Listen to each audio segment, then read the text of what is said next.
Bonjour à tous et bienvenue sur Sensation. Aujourd'hui, nous recevons Sandra Laventureux, directrice de l'aide sociale à l'enfance des Yvelines, avec qui nous allons parler des vacances apprenantes au sein de l'ASE. Bonjour Sandra Laventureux. Bonjour.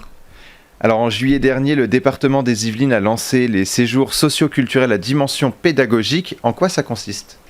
Alors, plus simplement, les vacances apprenantes. Peut-être juste vous dire que cette idée s'inscrit dans un projet global qu'on appelle Quartier d'été et qui a émané des suites du confinement. On a imaginé que ces jeunes qui avaient été contenus chez eux pendant très longtemps et reprenaient à peine l'école allaient avoir un été un peu long. Et puis une rupture scolaire un peu longue également. Du coup, ce projet de vacances apprenantes répond à notre préoccupation de lutter contre les décrochages scolaires et d'accompagner les jeunes pour les aider à aborder cette rentrée dans ce moment singulier qui a été induit par la crise sanitaire. Alors les séjours durent de 5 à 7 jours. Les jeunes sont accueillis sur le campus départemental des Mureaux ou la base de loisirs de Moisson. Quel est le programme de ces séjours ? Alors, l'idée, c'était de s'adresser d'abord au plus grand nombre en leur amenant du contenu pédagogique, c'est-à-dire on est vraiment là sur des apprentissages, mais avec des techniques qu'on dit un peu différenciées pour que l'envie d'apprendre soit au rendez-vous.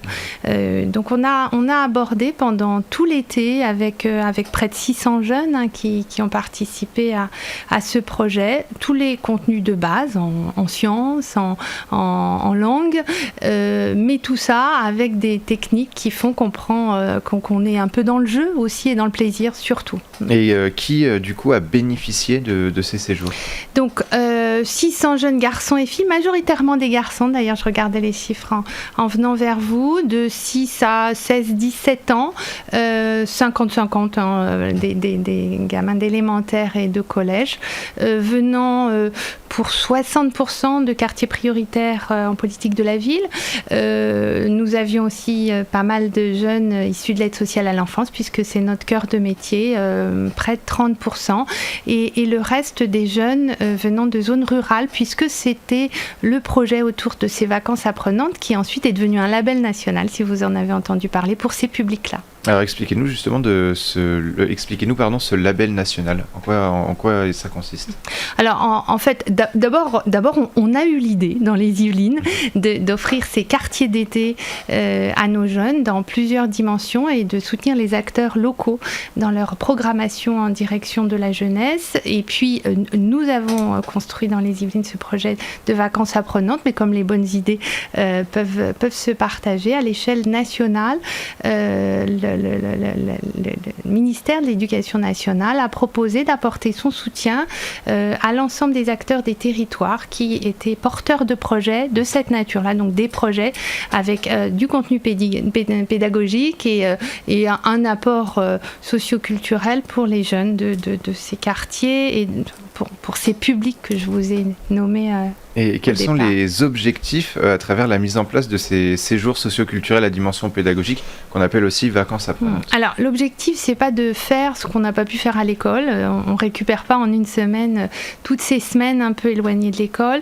L'objectif, c'est d'aborder l'école et des matières qui peuvent parfois être source de difficultés avec des approches qui sont valorisantes. Je vous disais peut-être, c'est de redonner le goût d'apprendre, c'est-à-dire concrètement on fait quoi ? On va travailler l'éloquence, ce qui permet de travailler sur son langage oral. On va travailler accompagné par d'excellents journalistes du petit quotidien pour peut-être progresser dans sa manière de mettre en mots ce qu'on vit. On va travailler le théâtre, bien sûr, on a travaillé le street art et ça permet de travailler un peu d'histoire autour de la culture. On va travailler les sciences sur la base de la robotique, par exemple, et tout un tas d'autres approches comme ça, avec des supports nouveaux, pour qu'en une semaine, si on n'a pas revu tout ce qu'on devait savoir, au moins on a peut-être envie d'aller à l'école. Et c'est justement cette dimension pédagogique un petit peu différenciée finalement de ce qu'on voit à l'école qui a été très importante dans ces séjours. C'est l'essentiel de notre démarche.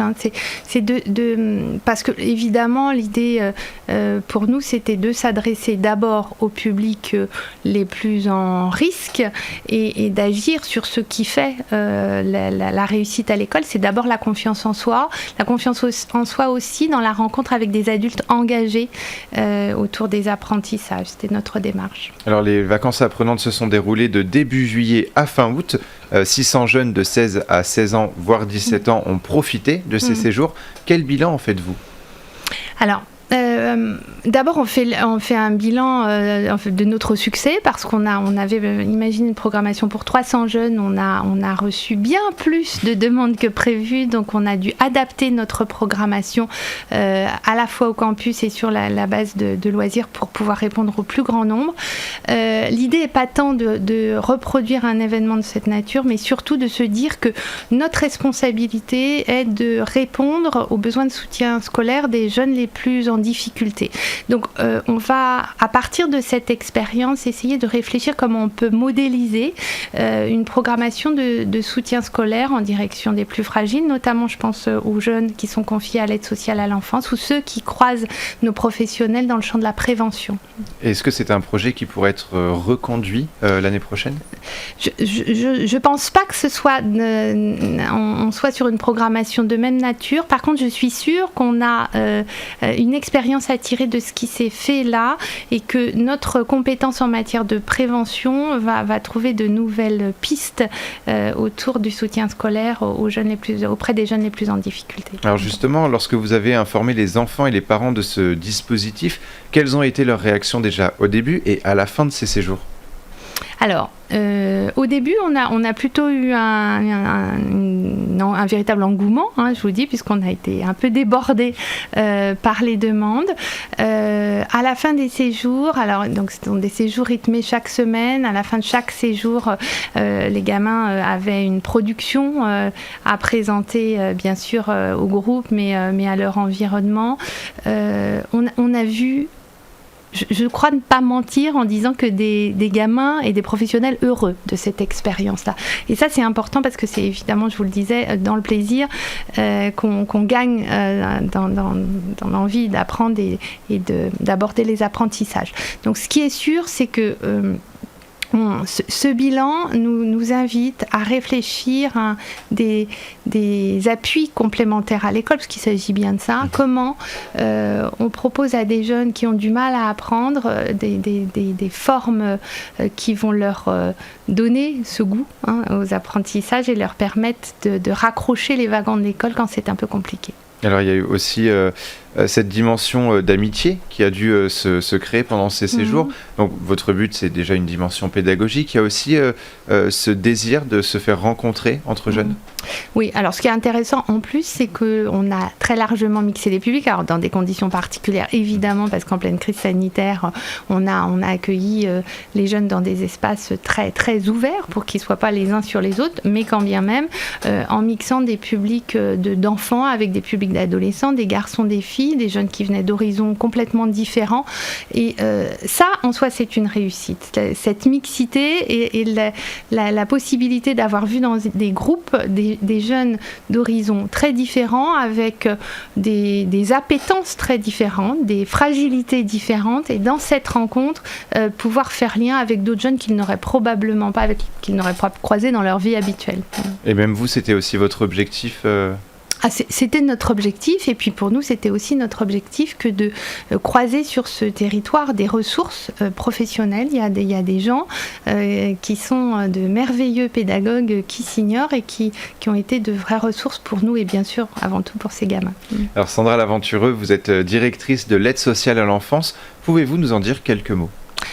Alors, l'aide sociale à l'enfance, c'est un monde qui va au-delà de ce qu'on vient de se raconter, puisque y a une loi en France qui prévoit que l'on protège les enfants qui sont en difficulté dans leur environnement, mais surtout une loi qui nous engage à assister les parents dans leurs fonctions éducatives. Donc la protection de l'enfance dans les Yvelines, elle est exercée bien sûr par le département, qui est le chef de file sur cette thématique-là, et qui a à charge chaque année d'accompagner 7000 enfants qui sont protégés par nos services, soit au sein de leur domicile, soit parfois au sein d'établissements ou de nos familles d'accueil, lorsqu'il faut qu'ils quittent leur famille parce qu'elles sont trop en difficulté. Et on aura l'occasion d'en revenir dans une autre émission. Merci beaucoup, Sandra Laventureux, d'avoir été avec nous sur Sensation.